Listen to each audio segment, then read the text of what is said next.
What's up, everybody? Welcome to Why We Love Horror. I'm John Maher, and that is a 60s stand-up era Woody Allen. How you doing? Hello. Yes. I shaved for the first time in 1 month, and I'm sorry, everybody. I'll be back next week.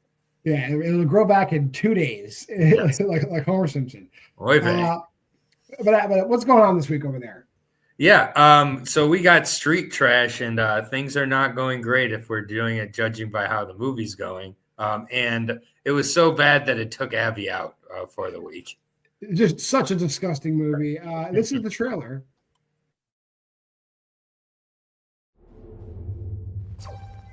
Bring in volunteer number 85. We're still gonna get paid. Volunteers receiving a dose of synthesized Please don't put substrate that needle in me. B282. No, stop. Wait. Citywide curfew is now in effect. You are ordered to remain in your homes and off the streets. Failure to comply will result in prosecution. It's the 8th consecutive year of Mayor Mustard. Will he be re-elected?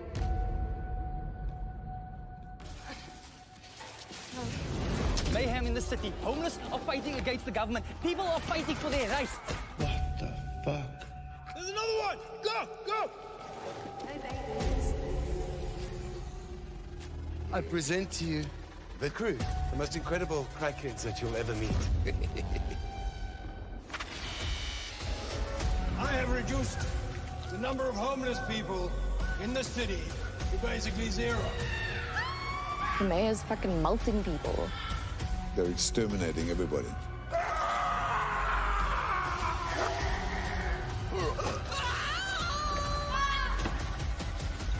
You are finally ready, my China.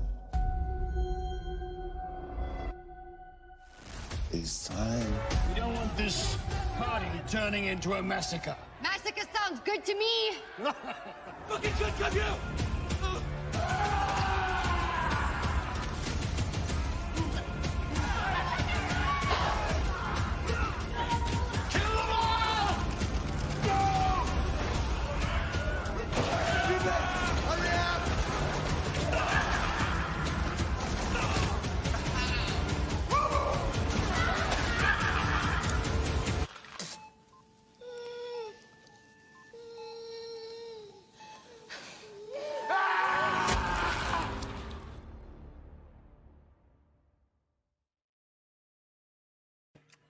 There might be more to that trailer. I don't know. Whatever. Street Trash, a remake of the 80s Street Trash, which I already. We're not here to like necessarily just like, full blown shit on this movie, but I think it might degenerate into that. Because my first issue is like, this is not a remake of Street Trash. Like, I think in the original, basically, it's kind of like a byproduct, like an accident. It's like, oh, we have this like liquor that will accidentally melt you, and like, fuck it, we'll just give it to the homeless people. Whereas in this movie, it's like a legitimate, like sociological, like on purpose thing that the mayor in this South African town, as opposed to Brooklyn, New York, is doing. Like he's literally like doing a genocide.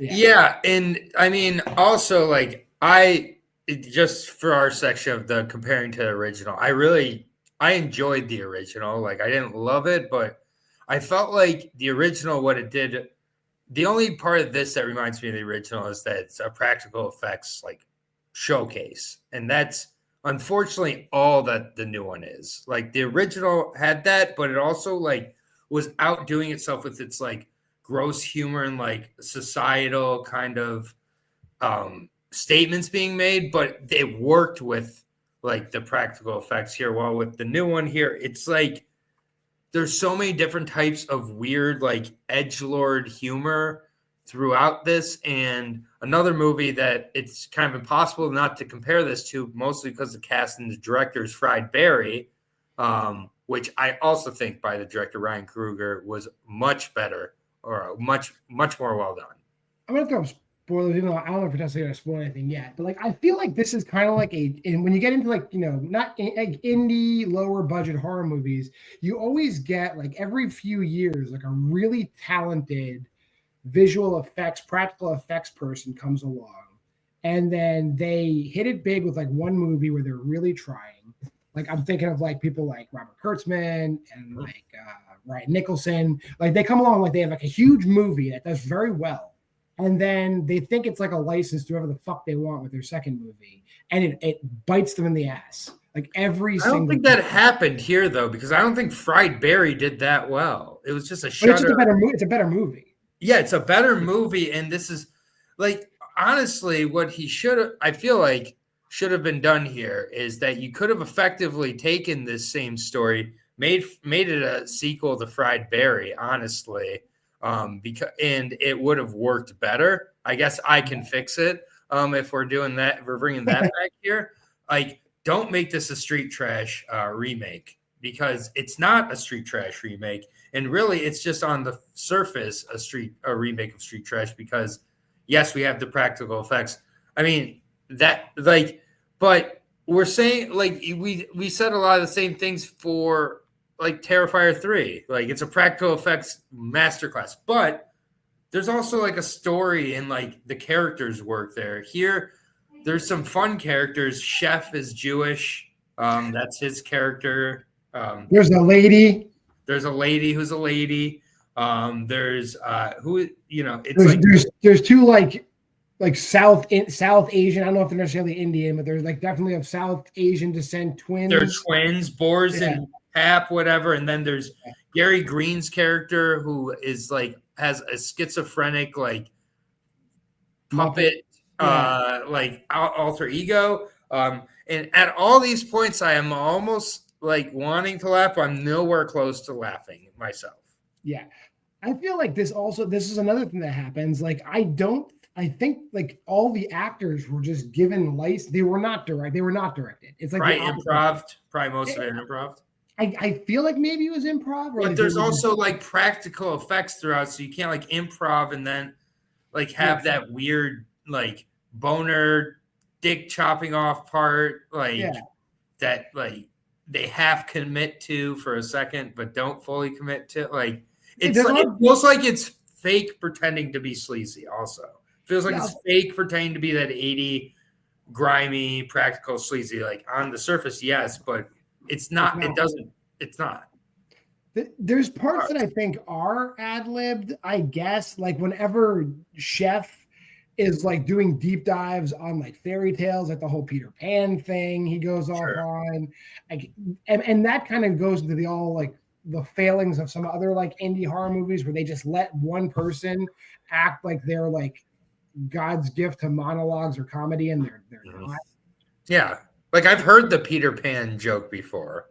Like I've heard these before. Like it feels like that's just like browsing Reddit for jokes. There's also like weird, like clear homages to other movies that just don't work.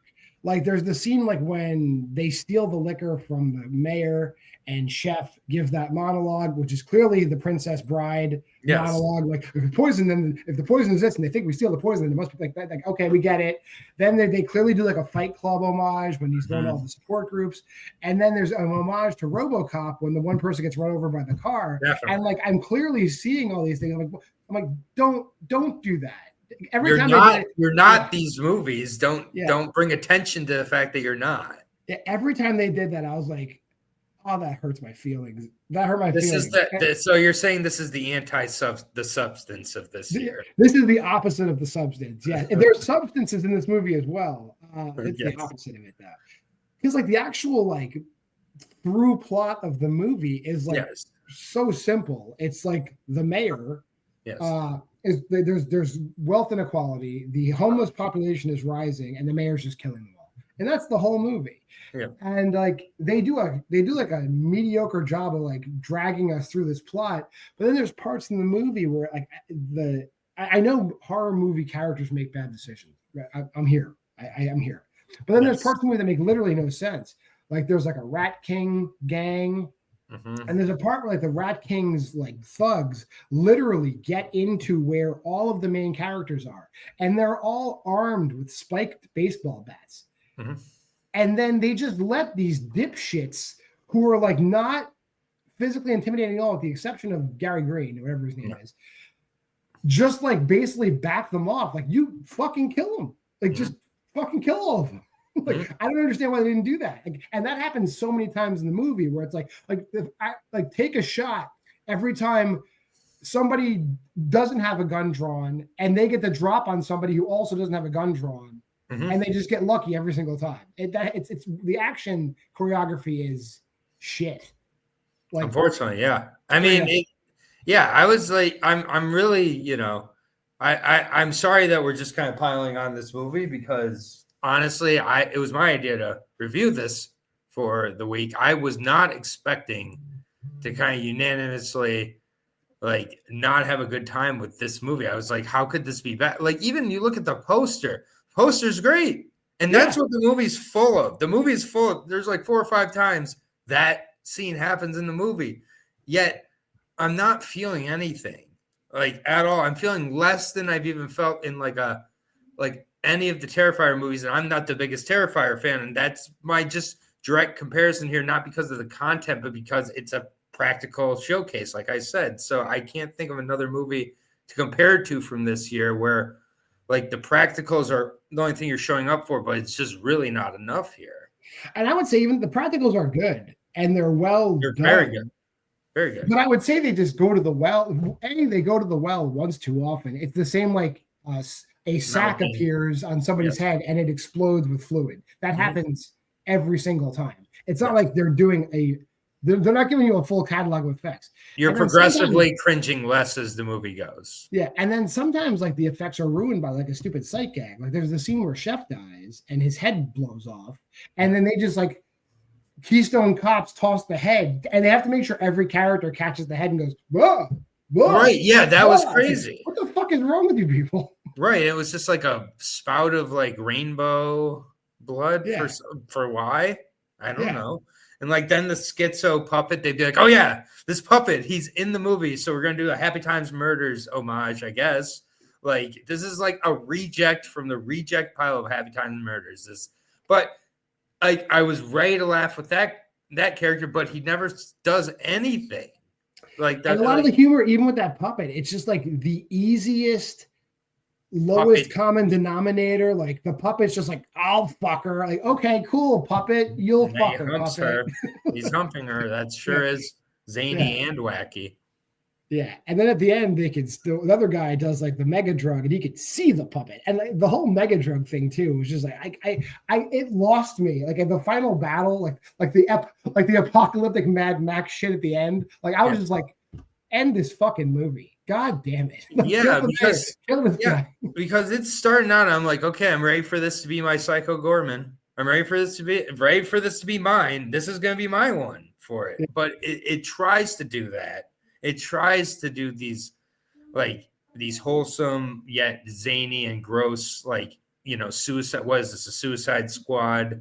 You know, whatever. Like, but it just ends up really, really missing. And I mean, this is like definitely one of my more disappointing movies of the year that I didn't know I was anticipating because I didn't see Fried Barry till earlier this year. After I saw Fried Barry and I heard this was his next movie, I was like, this and Toxic Avenger. That's going to be the 2 remakes of the year that I'm like, hell yeah. Like, let's go. First of all, unleash Toxic Avenger, please. Toxic Avenger. Please free that. Somebody do that. But for this to be the result, I'm really disappointed. I hope that Ryan Coogler gets a chance to do something original again. And but or just team him up with like a director, just have him like get into a learning tree or something, like, you know, because that's usually sometimes what it takes. I'm not saying like every single practical effects person can never be a director. There's like you know, Stan Winston did Pumpkinhead and John Carl Buechler did Friday the 13th, The New Blood. I know there's things out there, like it can happen. He needs to cook a little more. Fried Barry, I don't want to say it was a one-off. It was very, very good, but this was not. So, let's just I think everybody knows what's coming. Let's just get to these ratings. I'll start. Unfortunately, like I'm just here for the practical effects, and like just the fact, like it's like Aaron said, you want to laugh. You're clearly being presented with jokes, but they're not funny. But I appreciate the fact that like no child was left behind. That writer's room, nothing was cut out. Not one thing. Not one joke. Not one idea. Everybody got to contribute. Everybody got to punch up this script, and they left everything in this movie. Practical effects are something to behold. I'm stuck at a 2. Yeah, I mean, we kind of dogpiled on this movie, and I'm sorry to basically we all felt the same. Abby gave it the same score as all. We all gave it a 2. I gave it a 2 as well. The practicals are very, very good. There's some moments of brilliance here, but it's just not quite enough. And I understand why it's kind of silently being released, and I think going to just disappear into the vapor as things go here, because it's nowhere near the original. It's not a remake either. This movie got slapped with the title of street trash for some reason, and I'm not sure why. It's because homeless people are melt. The homeless people do melt. I promise you that will happen. Yes, that does happen. Sure. You will see that. Yep. Like we do every week, though. We did have the Why We Love Horror Challenge. We're wrapping up 2024. We're in our final weeks.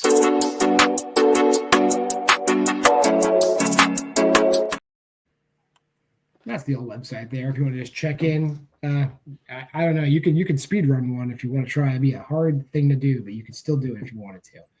This week it was watch. We're a little late for it, but it's just the way it shook out this year. Watch a horror movie set on Halloween. Aaron, what did you and Abby watch? Yeah, so Abby watched Tales of Halloween, which she said she enjoyed. She compared it to ABC's of Death being better than that, while being worse than Trick or Treat. So that sounds like a 3.5 movie to me. That's a 3.5 area. I think 3.5 is what I rated it. Yeah. Yeah. So, go check that out. I watched Haunt, which is one that I have gone over so many times on Hulu and other Prime and all the other platforms. I watched it on Amazon Prime, actually. I really, really liked Harper, the final girl. I've never really heard people talking about her as much. So I really liked her. Scott Beck and Brian Woods, I've gotten to watch a few of their movies now, with Heretic and now this. And I think they're made for horror and should stay away from dinosaur sci-fi in 60. Yes. Yeah, I watched Haunt earlier this year for my slasher movie. I did enjoy Haunt. And this is like a first for me. Like I will watch All Hallows Eve soon in a minute, but that's what I am intending to watch. Stay tuned. But I think I'm going to like it. I am a completionist. I've seen all the other Art the Clown movies. I know it's not the same. I know it's not the current Art the Clown. It's the previous Art the Clown. But the concept, I imagine, is the same. And I anticipate not disliking it. There we go. How bad could it be? I started. It was okay. You should watch the Joe Bob last drive-in of it. That I might do. Mm-hmm. If you made this far in the video, though, like, comment, subscribe, and share. And if you subscribe, hit that notifications bell too. Why the hell not? Go to the Facebook group of Why We Love Horror. Follow us on Letterboxd. Check out the description. There's tons of stuff for us to explore in there. And the schedule here is the same. Monday is versus Thursday, Why We Love Horror. You're watching it. Friday, Why We Love Horror Trivia. Next week on Why We Love Horror, I think since there is an A24 movie coming out, I think we're going to cover Y2K, I imagine. Sure. There's a ton of movies coming out, so look for special editions next week because there's going to be a lot to cover. Thanks for dropping every goddamn movie next week. We appreciate you, horror distributors. Thank you very much. But this has been Why We Love Horror. See you next week.